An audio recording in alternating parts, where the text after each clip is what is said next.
एक बार कोई एक बंदा किसी संत महात्मा के पास गया, कहा कि मैं बहुत दुखी हूँ गुरुजी, बहुत दुखी। दुनिया में मेरे से दुखी कोई नहीं।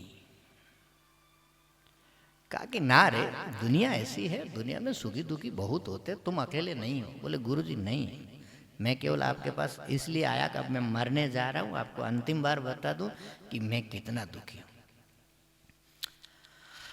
संत जी थोड़ा माने उनका हृदय द्रवित हो गया। बताया तुम्हारे कितना दुख है, बता तू बता कितना दुख है, देखता हूं तुम्हारे दुख का कोई इलाज है कि नहीं है। उसने कहा कि ये दुख, वो दुख, वो दुख, वो दुख, वो दुख।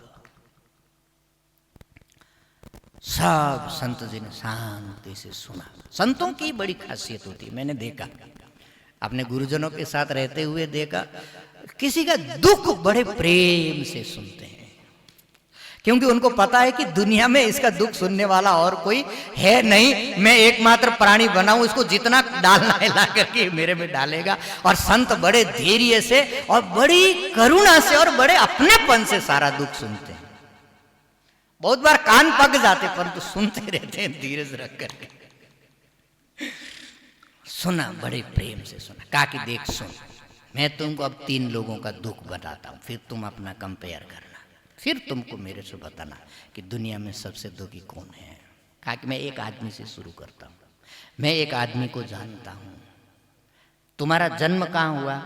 बोले मैं मेरी माँ का पहला बेटा हूँ, इसलिए मेरा जन्म मेरे ननिहाल में हुआ। बोले मैं एक ऐसे आदमी को जानता हूँ जिसका जन्म ना अपने घर में हुआ ना अपने ननिहाल में हुआ, उसका जन्म जेल में हुआ। उसका जन्म कहाँ हुआ?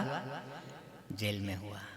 बोले तुम तो अपनी माँ के पास रह करके बड़े हुए, परंतु मैं ऐसे आदमी को जानता हूँ जन्म होते ही अपनी माँ से दूर कर दिया गया, अपनी माँ से दूर कर दिया गया। और दूर चले जा करके शांति नहीं, मारने के लिए निरंतर हजारों प्रयास किए गए। तुमको तो तुम्हारे परिवार वालों ने पाल पोस करके बड़ा किया, और उसके परिवार वाले, उसके रिश्तेदार, उसका अपना मामा हर पल इस चेष्टा में लगा रहा कि इसको कब समाप्त किया जाए, इसको कैसे नष्ट किया जाए। उसके लिए जहर भेजा, उसके लिए शत्रु भेजे, उसके लिए हथियार दे करके लोग भेजे, और जब नहीं हुआ तो उसने कोशिश किया कि मैं स्वयं उसको मार दूंगा।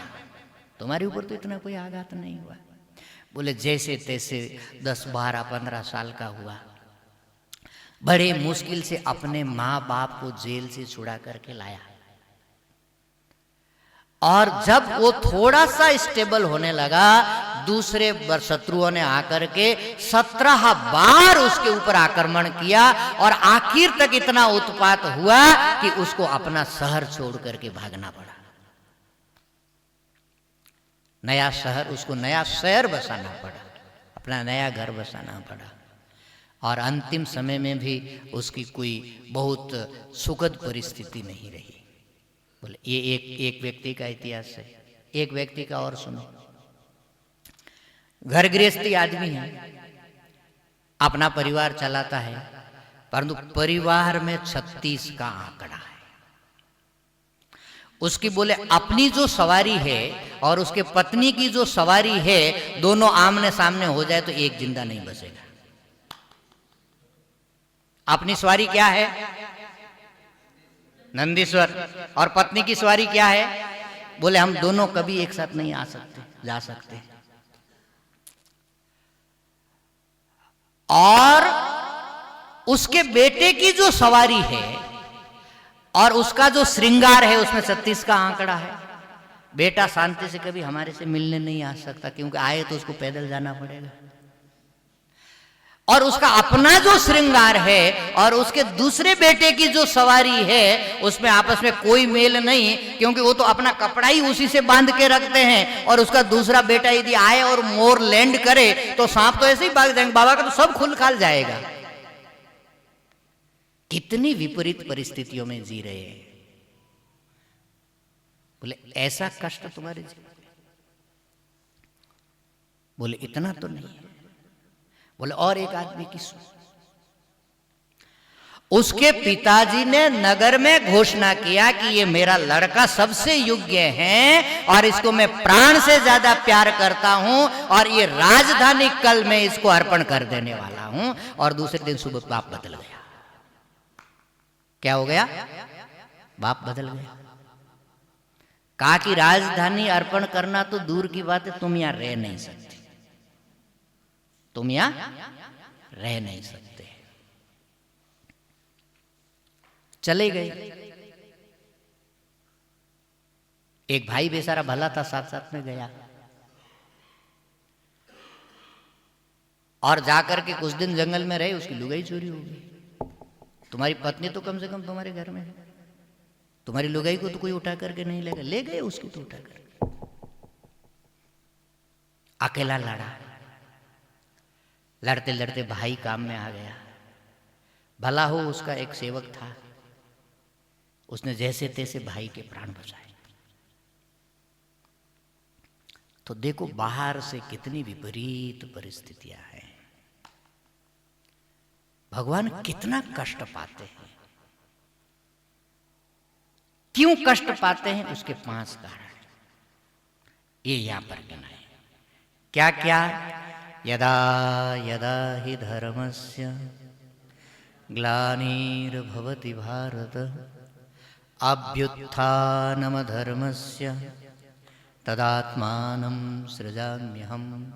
भगवान इतना कष्ट पाते हैं, 2 कारण यहां गिनाए। जब जब अधर्म बढ़ता है, नहीं, जब जब धर्म की ग्लानि होती है, जब जब धर्म का ह्रास होने लगता है, तो भगवान को ये कष्ट झेलने के लिए तैयार होना पड़ता है। भगवान को ये कष्ट झेलने के लिए आना पड़ता है। ये एक कारण, जब धर्म की हानि होती है। अभ्युत्थानम अधर्मस्य, और जब जब धर्म बढ़ने लगता है। धर्म और धर्म बढ़ाने वाले कौन होते हैं? अधर्म बढ़ाने वाले कौन होते हैं? हम ही लोग होते हैं। धर्म की हानि करने वाले कौन होते हैं? हम ही लोग होते हैं।